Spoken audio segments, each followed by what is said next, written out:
Hi and welcome to the reintroduction of cow's milk protein into your child's diet session. My name's Helen Mackey and I'm here with Julie Wood. Both of us are dietitians from East Lancashire Hospital Trust and we're going to talk you through the session today.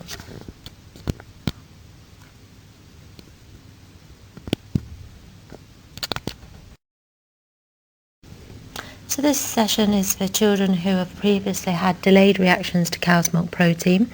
If your child has had immediate reactions to cow's milk protein and any other food allergies, then do speak to your dietitian over the telephone. In addition to this session today, you will be receiving a telephone call, and these are things that can be discussed at this time. So in today's session we're going to talk about a balanced diet and how to meet the nutritional needs for your children, but we're also going to talk about reintroducing cow's milk protein into the diet using a milk ladder. If you have any questions throughout the session, do write them down, and as I said, you'll be getting a telephone call and can discuss these further with your dietitian.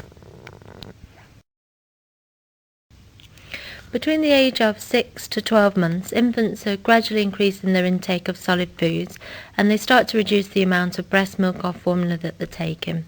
Every child's different and try your best not to compare, but just to give you a rough idea, by the age of 1 year, we would expect your child to be joining in and eating 3 nutritious family meals.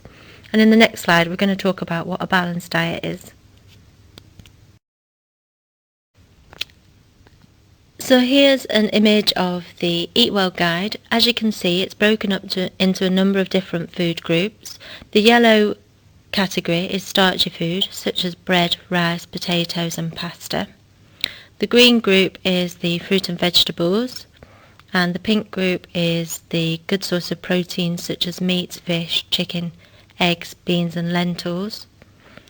And the blue group is dairy, such as milk, cheese and yoghurt, but we would also include dairy-free alternatives to this group as well, as long as they've been fortified with calcium. And then the purple group is a small amount of oil and spread. It's really important that your child gets a range of nutrients, and they can do this by having a range of different food groups within their diet at each meal, in similar quantities to those represented on the Eat Well guide.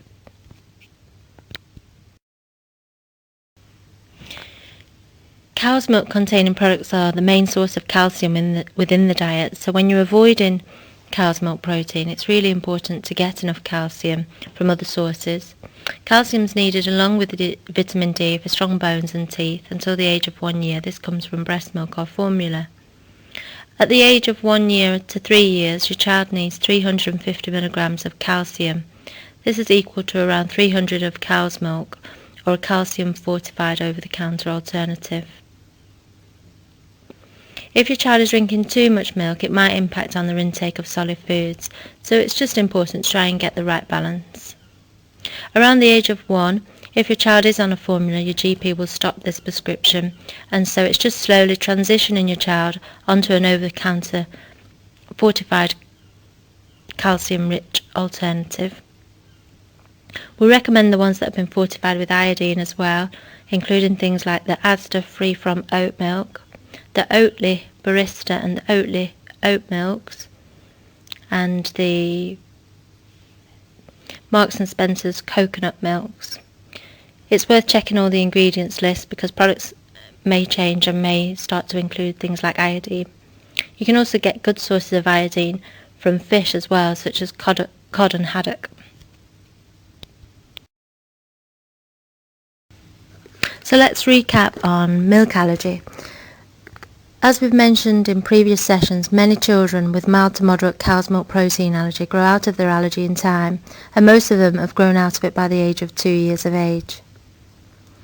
Milk and dairy products provide an important source of nutrients in children's diets, and we don't want children to avoid these unnecessarily. So it's really important to include milk back into the diet at the earliest possible opportunity.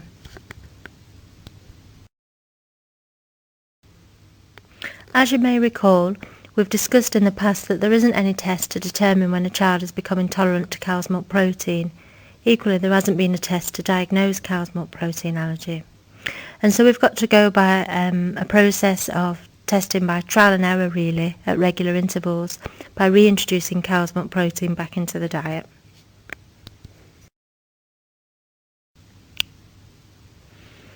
It's generally accepted that children with a milk allergy should remain on a milk-free diet for at least 6 months, until they're around 9 to 12 months of age, and then we'll start the milk ladder. It's good to wait until your child is settled and well in themselves. Start the milk ladder when you are with your child and have a period of time to observe their response. So for most children, it's completely safe to reintroduce milk protein back into the diet when the child is at home. The only time that we would consider an alternative would be if there'd been any immediate or severe reactions to cow's milk protein products. I would also recommend to hold off if your child has current severe atopic eczema. If you've got any concerns, you can speak to your dietitian over the telephone. I'm going to pass you over to Julie to talk about how we go about doing the reintroduction. So now we're going to talk about how to reintroduce cow's milk back into the diet using the principle of the milk ladder. It's not perfect, but it's based on clinical experience, and it's the best available information, and it's widely used across the UK. You will have received a copy of the milk ladder in the post, along with your appointment. So the milk ladder is based on the 3 following principles: that small amounts of milk protein will be tolerated before larger amounts, that heating cow's milk protein will change the shape of the protein structure, therefore makes it less likely to cause an allergic reaction, and that when you mix cow's milk protein with other food components such as fat and carbohydrates, and they're eaten all together, that this will reduce the likelihood of an allergic reaction as opposed to milk as an ingredient on its own.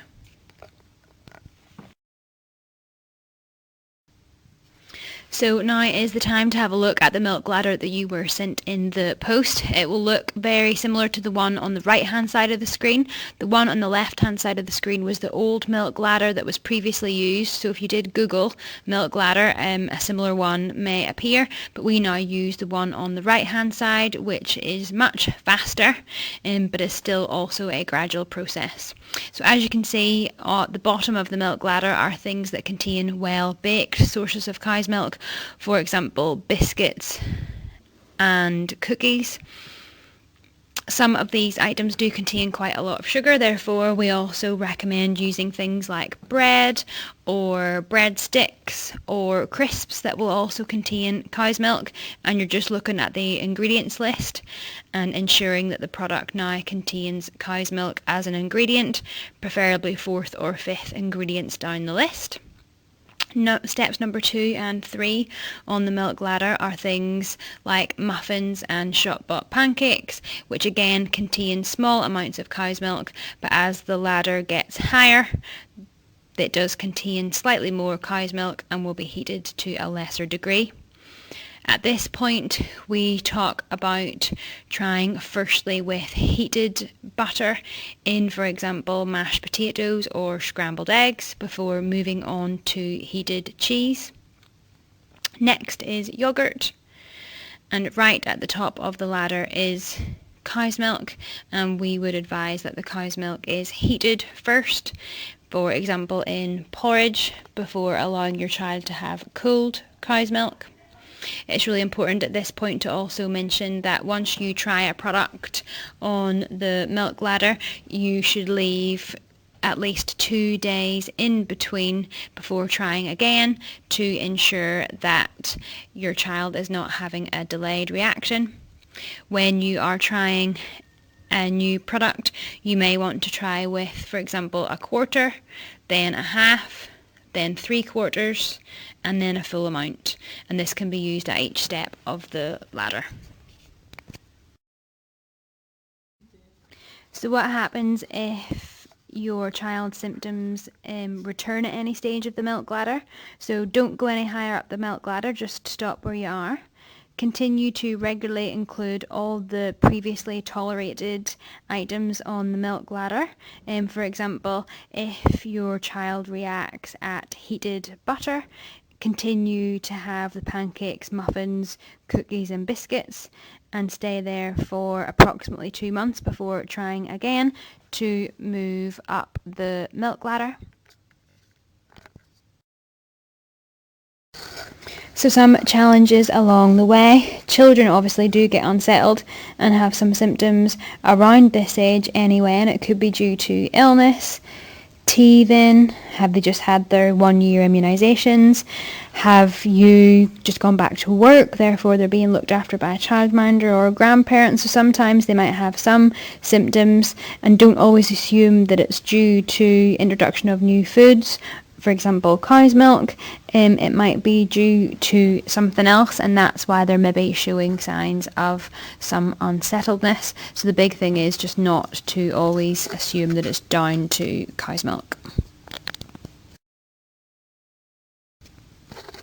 So we obviously do get asked, what if my child was to have a serious reaction? And thankfully that these are very rare and unlikely, but obviously we do have to talk about it. If your child does develop any breathing difficulties or a hoarse voice, that they become faint or lose consciousness, then always seek immediate medical attention and do not continue with the milk ladder. But like we said, this is very rare and very unlikely. So now is just a little bit of an example, so obviously I'll let you have a chance to read through it, but Adam is very unsettled with lots of wind, and he strained every time he opened his bowels, and he also had some eczema. All improved when dairy was removed for his diet. Adam's getting older now, he's 10 months old, he's been dairy free since he was 4 months, and Mum has started the milk ladder, and he's absolutely fine with biscuits with milk in, muffins, pancakes and butter. A few days after eating a quarter portion of cheese, he starts to get loose stools, but he has just started nursery and he's picked up a bug, so what might you do? So hopefully you're thinking that, are his loose stools due to cow's milk, or could it be due to him starting nursery? Therefore, you would stay exactly where you are on the milk ladder, still giving him the biscuits, muffins and pancakes and butter, and stay there for maybe a couple of months, and then move on again with cheese. So what does the future like? Remember to stay positive and to continue with the milk ladder every couple of months. Remember the benefits of reintroducing cow's milk and dairy back into your child's diet, and don't worry or don't overthink things too much if you're having any problems with the milk ladder. It's really normal, and remember that you've avoided cow's milk for the last year, therefore it is normal to have some small symptoms, and this will hopefully get better as time goes on. Over the next slide is some websites with useful information with regards to portion sizes, which hopefully you'll find really useful. Like I mentioned before, you will get a telephone call by one of the dietitians, so we can answer any of your questions that you might have. At this phone call, we will likely discharge you from our dietetic care, and we will only offer you any further appointments if you felt they were needed, but this can be discussed at your telephone call. Thank you very much for listening to today's session, and we look forward to hearing from you soon. Thank you.